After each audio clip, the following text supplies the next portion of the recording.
Sabe, irmãos, nós nos tornamos muito habilidosos, nós nos tornamos muito preparados e treinados para os nossos ministérios, para exercer a liderança dos nossos ministérios, com algumas competências que elas são importantes para o ministério, elas são válidas para o ministério. Elas devem existir para o exercício de um ministério saudável. Elas devem existir. Só que existem alguns comportamentos que precisam ser gerados dentro de nós. Então você pode desenvolver uma competência, você pode desenvolver uma habilidade, você precisa desenvolver competências e habilidades para que você exerça o seu chamado de forma excelente. Só que tem um detalhe, existem algumas coisas que transcendem as competências, que têm mais valor que a competência, que são características que vão fazer parte agora do seu caráter. Então, ou seja, você pode ser muito habilidoso em algo, você pode ser muito competente em algo, mas isso tudo vai perder para aquilo que te define. E o nosso caráter nos define. O nosso caráter, ele define quem nós somos. É o nosso caráter que fala, na verdade, de habilidades que são necessárias para uma vida cristã, para um ministério efetivo. É o nosso caráter. As nossas competências e as nossas habilidades estão conectadas com o dom. Mas o nosso caráter está conectado com a nossa natureza, com a nossa identidade. E é isso que tem valor para o céu. É isso que vai trazer legitimidade para o exercício dos nossos ministérios. Então, o texto do versículo 12, do capítulo 5 de Atos dos Apóstolos, diz que eles tinham uma dinâmica, né? Milagres, sinais, prodígios, maravilhas no meio do povo, aquela coisa linda, maravilhosa. Estavam sempre juntos, mas tinha acordo entre eles. De comum acordo. Isso fala de concordância, fala de um caráter muito bem definido entre eles para caminharem juntos, apesar das diferenças, em torno de um propósito. Porque nós não somos iguais. Você não é igual a mim. Eu não sou igual a você. Nós temos valores diferentes, podemos nos encontrar em alguns valores espirituais que são soberanos, em alguns valores morais que são soberanos, mas nós temos as nossas diferenças e as nossas diferenças não trazem prejuízo para nós. As nossas diferenças, elas aperfeiçoam a nossa vida e aperfeiçoam aquilo que é feito por nós. Porque na diversidade do nós, tem excelência e tem grandeza no que nós fazemos. Só que essa diversidade nunca vai construir algo excelente se não tiver acordo. Se não tiver comum acordo. Se esse koinos, né, se esse comum, se essa uniformidade, ela não se fizer no nosso meio. Então, a linguagem tem que ser uma só. Nós temos que ter uma linguagem só. A comunicação pode ser diversificada, você pode diversificar a forma de comunicar, mas a linguagem tem que ser uma só. Não podemos falar coisas diferentes. Temos que estar falando da mesma coisa, talvez de formas diferentes, mas do mesmo assunto. A linguagem é uma só. Tem que ter concordância, tem que ter acordo, porque senão a gente não avança. A Igreja Apostólica não foi fácil construir a estrutura que ela se formou sobre. Porque tinham pessoas de temperamentos ali de todos os tipos. Tinham pessoas com as suas obrigações, seus deveres, né? Mas eles tinham uma missão para cumprir. Eles tinham um chamado que eles disseram sim para esse chamado. E porque eles disseram sim para esse chamado agora, portanto, o caráter deles agora precisava ser construído em torno dos valores desse chamado. Não bastava só a habilidade, a competência. Não, eu sou o melhor pregador, eu sou o melhor evangelista. Não, eu sou o que mais sou usado com dons de profecia. Não, eu sou o que mais é usado para operar prodígios, sinais e milagres. Não, eu sou quem mais é usado para oração com poder. Não. Agora, o dom, ele perdia o seu potencial para a capacidade deles terem acordo, deles serem unânimes em torno da missão. Sabe, nós podemos ser uma igreja com muitos dons, com muitas habilidades, com muitas competências, mas se nós não formos um só povo, ou seja, se nós não tivermos comum acordo, Ou seja, uma decisão que é comum entre todos, ou decisões que seja comum entre todos, nós vamos ter dificuldade de desempenhar o nosso papel como igreja. E aí vai acontecer o quê? Vai surgir partidarismos, discussões, e Deus não opera nesse ambiente. Andarão dois juntos se não houver o quê? Concordância. Não tem como andarem duas pessoas juntas se não houver acordo entre eles. Se não houver concordância entre eles. O livro de Amós fala sobre isso. Casa dividida, reino dividido, não prospera, não subsiste, não constrói objetivo, não chega a lugar nenhum. Então nós temos esse dever de construirmos comum acordo. Por causa do propósito principal, do propósito maior, nós temos unanimidade. Então a linguagem, e para essa unanimidade se estabelecer, a linguagem precisa ser apenas uma linguagem. Não pode existir duas linguagens que se conflitam, que colidem, que entram em rota de colisão. A linguagem tem que ser apenas uma. E é a unidade dessa linguagem que vai nos definir. É a unidade dessa linguagem que vai nos caracterizar. É a unidade dessa linguagem que vai nos empoderar para cumprirmos a missão que nos foi confiada. A diversidade de linguagem, a confusão de linguagem, traz ruína. Traz ruína. Tem que haver unidade na linguagem. Não pode existir, não pode haver divergência na nossa linguagem. Por quê? Porque estamos de comum acordo em torno de um propósito. Propósito, pregar o evangelho. Propósito, alcançar as nações da terra. Propósito, ganhar a nossa família, ganhar o nosso bairro, a nossa cidade, a nossa nação e tocarmos as nações da terra com o poder do evangelho. Esse é o propósito. Então nós temos que ter comum acordo. E nesse comum acordo, tudo perde por causa desse comum acordo. Tudo que pode comprometer a realização desse comum acordo. Tudo que pode comprometer a saúde desse comum acordo para cumprirmos o nosso propósito tem que perder. Uma liderança eficiente se constrói assim. Quando nós somos insistentes nesses pontos. De falarmos as mesmas coisas. De falarmos a mesma coisa.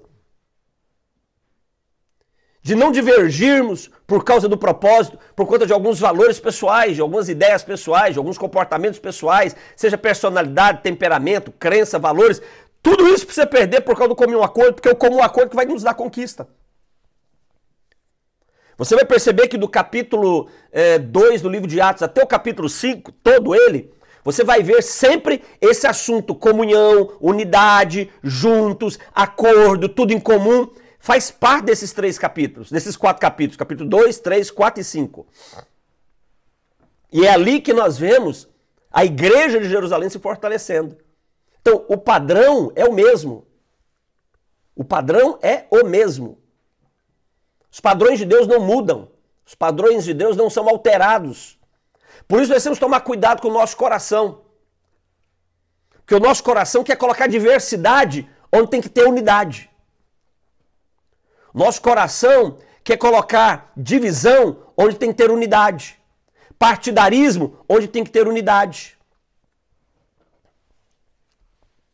O versículo de número 14 de Atos 15 diz: e crescia mais e mais a multidão de crentes, tanto de homens e mulheres que estavam sendo agregados ao Senhor. Então, não tem crescimento da obra de Deus, não tem crescimento do que você faz. Ouça, na obra de Deus, para o reino de Deus, não há crescimento naquilo que você faça para Deus se não tiver acordo, se não tiver comum acordo.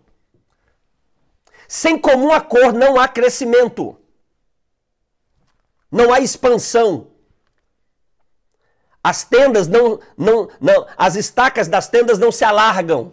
Por quê? Porque a força motriz para o crescimento, para o aumento, para quantidade com qualidade, é o comum acordo em torno do propósito.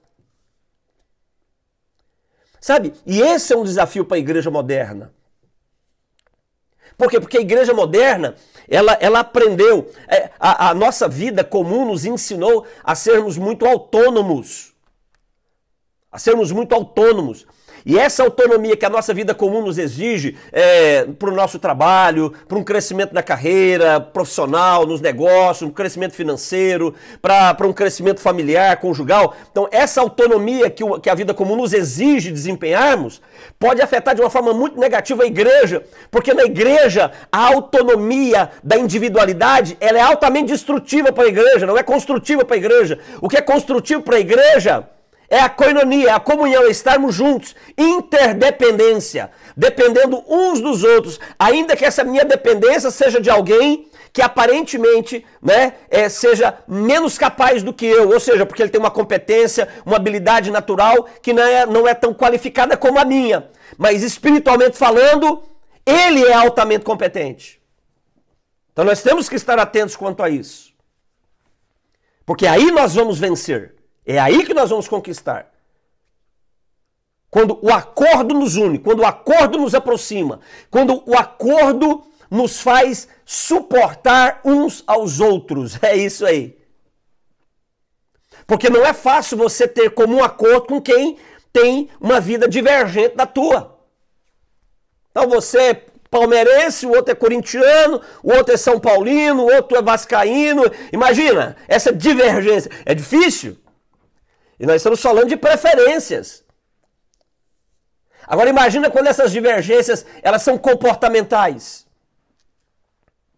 Quando de repente eu tenho que ter acordo, eu tenho que estar em comum acordo com alguém que ainda não amadureceu na sua fé, não amadureceu no seu caráter, não amadureceu na sua espiritualidade, da forma como eu amadureci, e aí é natural, eu sou maduro, eu exijo maturidade. E o imaturo não percebe isso, aí ele resiste. Ter acordo é extremamente desafiador. E como que se constrói acordo numa circunstância dessa? Suportando uns aos outros em amor. Que é a única forma de suportar a divergência aí. É a única maneira de você conseguir suportar quem é diferente de você. É a única forma, é o único jeito. É impossível.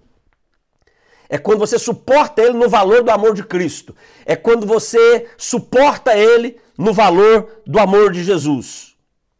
É quando você continua convivendo, apesar da dificuldade da convivência, porque a diferença é muito grande, porque as diferenças de maturidade são muito grandes.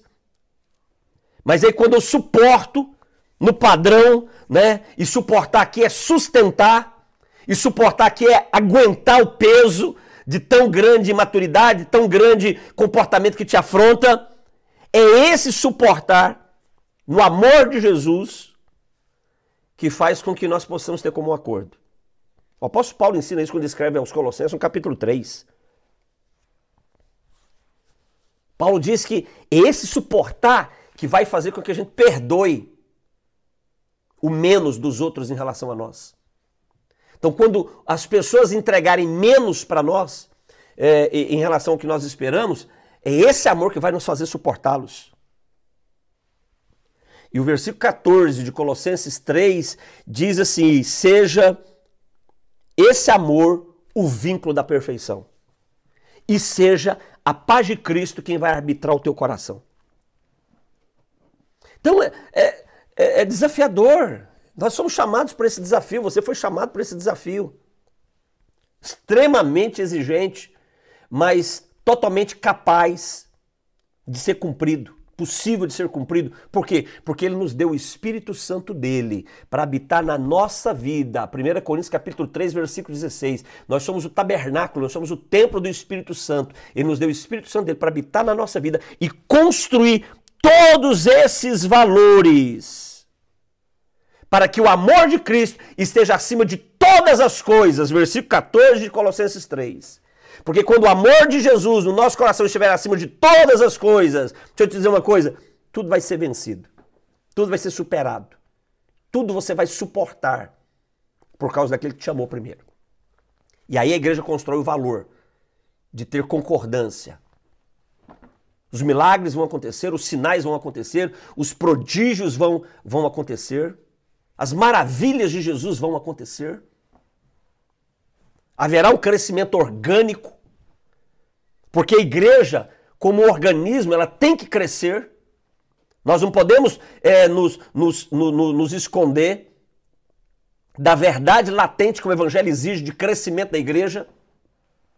O evangelho, ele exige o crescimento orgânico da igreja, porque como organismo vivo e vivo pela vida de Cristo na igreja, manifesta na igreja, esse crescimento tem que ser mais e mais. Atos capítulo 5, versículo de número 13, 14, mais e mais. Mas tem que ter como um acordo. Amém, queridos? Amém?